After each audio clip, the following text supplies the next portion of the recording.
Queridos irmãos e irmãs, novamente aqui nos encontramos.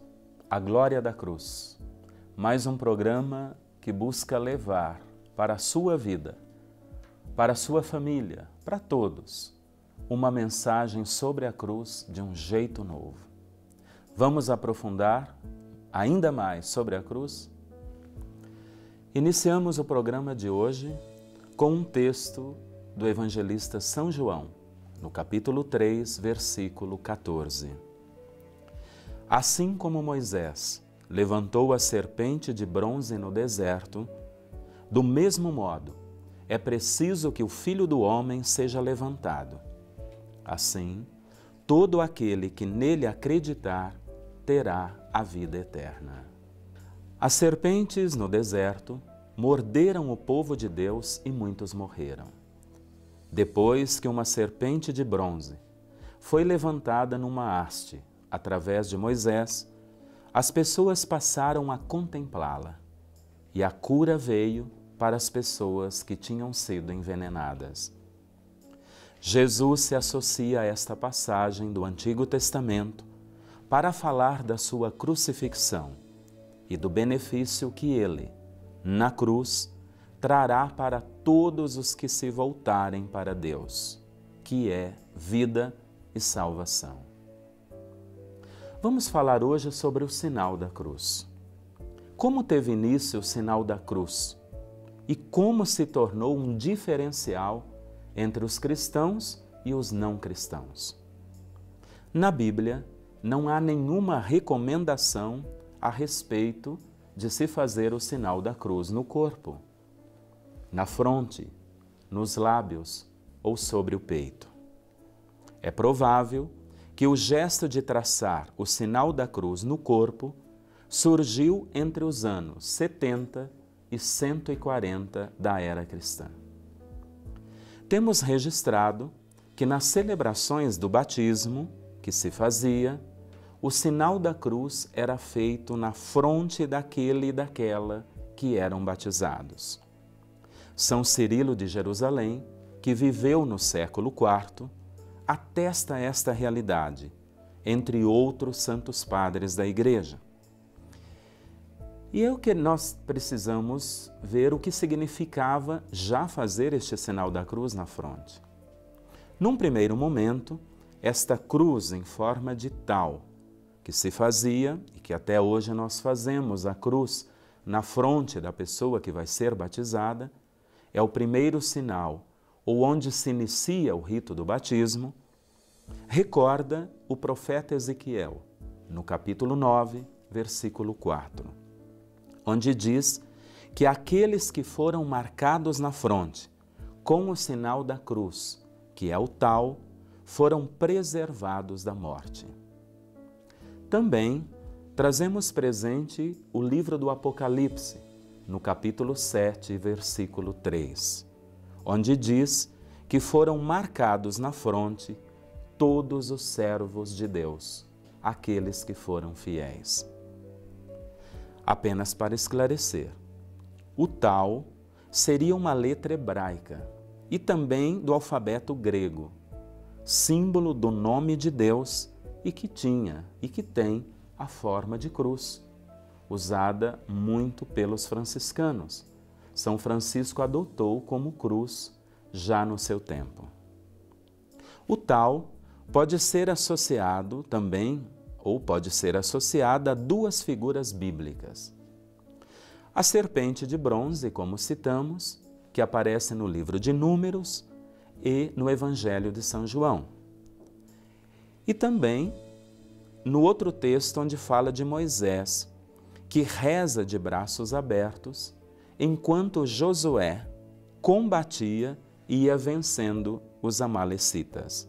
Aqui já é o texto de Êxodo no capítulo 17, versículos de 8 a 13. Tertuliano, que é um escritor cristão do início da Igreja, diz: enquanto Josué combatia Amaleque, Moisés rezava sentado contra o demônio. A forma da cruz era necessária. A cruz pela qual Jesus ia conquistar esta vitória. ou seja, na verdade, é o sinal da cruz que Moisés fazia, que possibilitava que os israelitas venciam aquela batalha. São Cipriano também vai dizer: por esse sinal da cruz, Amaleque foi vencido por Jesus, ali simbolizado por Moisés, graças a Moisés que se manteve em forma de cruz. São Justino dizia: o povo hebreu não levou vantagem porque Moisés se colocou em oração, mas sim porque Moisés ali representava o sinal da cruz. E este foi o sinal da vitória. Tertuliano, ele viveu entre os séculos 2 e 3 da era cristã. Ele vai afirmar que os pagãos viam os cristãos como devotos da cruz por causa disso, porque eram marcados na fronte com este sinal. E assim ele escreveu: não há nenhuma lei formal nas Escrituras que imponha essas diversas práticas, ou a forma ou a prática de se fazer o sinal da cruz. Não se encontra nas Escrituras o mandato. Mas a tradição ensina, o costume confirma e a fé observa. Vou repetir esta fala de Tertuliano ainda no século III. Não existe nas Escrituras algo que peça que nós façamos o sinal da cruz. Não existe uma expressão, mas a tradição, ela ensina. O costume confirma e a fé observa. Ainda através dos escritos antigos, nós vemos que a cruz era feita em muitas circunstâncias e momentos na vida dos cristãos, ou eles faziam o sinal da cruz em muitas circunstâncias. São Clemente de Alexandria, também o Tertuliano que citamos, e São Cirilo de Jerusalém, diziam no início da igreja: não tenhamos vergonha de confessar o crucificado. Façamos o sinal da cruz com determinação em nossa fronte, com os nossos dedos, em todas as circunstâncias e momentos do nosso dia.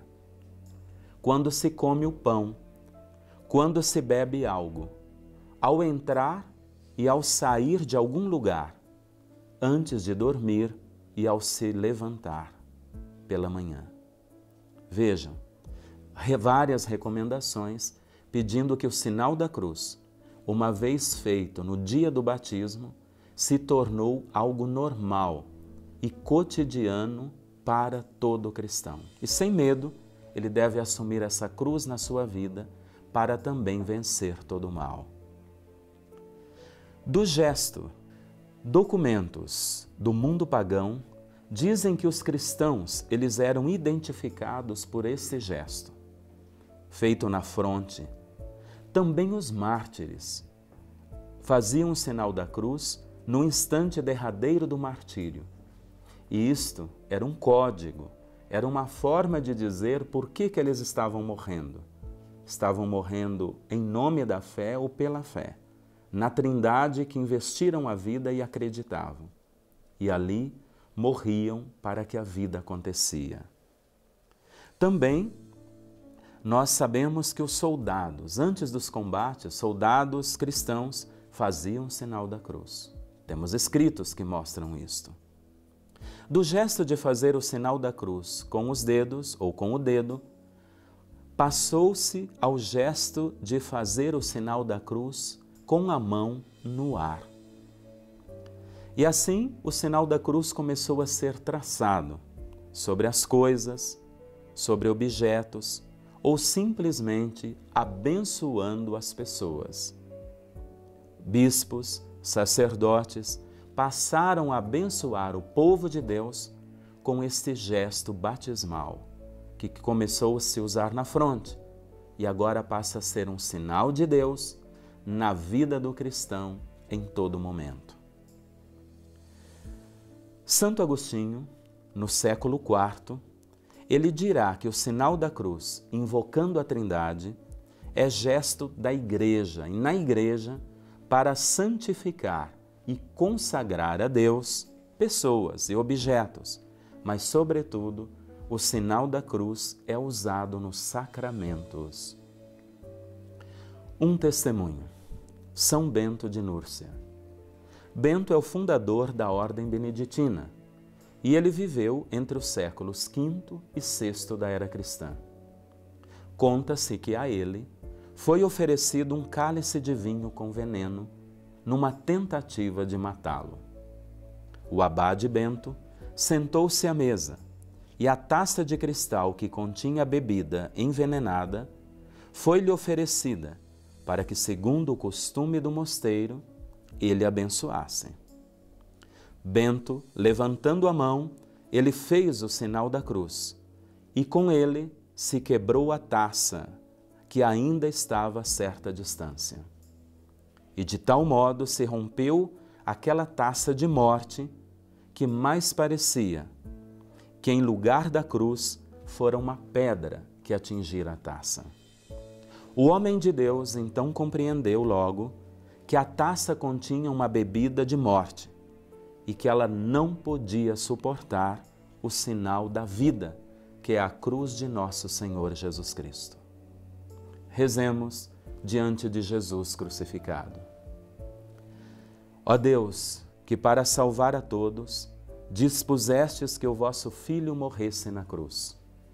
A nós, que conhecemos na terra esse mistério, dai-nos colher os frutos da redenção no céu.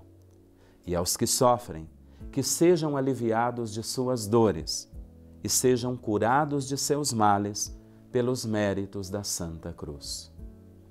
Nosso Senhor Jesus Cristo esteja sempre do vosso lado para vos abençoar, dentro de vós para vos conservar, diante de vós para vos conduzir, atrás de vós para vos guardar e acima de vós para vos abençoar. Ele que vive e reina com o Pai, na unidade do Espírito Santo. Amém. Abençoe-vos o Deus Todo-Poderoso, Pai e Filho e Espírito Santo. Amém. Até o próximo programa. Deus esteja contigo.